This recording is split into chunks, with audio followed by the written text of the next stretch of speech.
আলহামদুলিল্লাহ বলতে থাকবেন, 10 টাকা খরচ হবে, 20 টাকা আসতে থাকবে।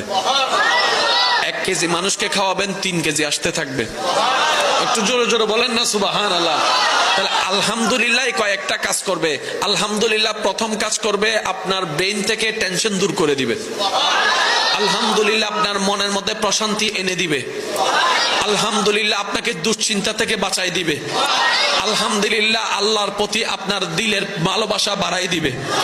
আলহামদুলিল্লাহ আল্লাহর প্রতি আপনার আরো আত্মবিশ্বাস বাড়াই দিবে। আলহামদুলিল্লাহ শুকরিয়া, আল্লাহর প্রশংসা, নিয়ামত আরো বাড়াই দিবে। বলেন সুবহানাল্লাহ। লাভ কি একটা না অনেকটা?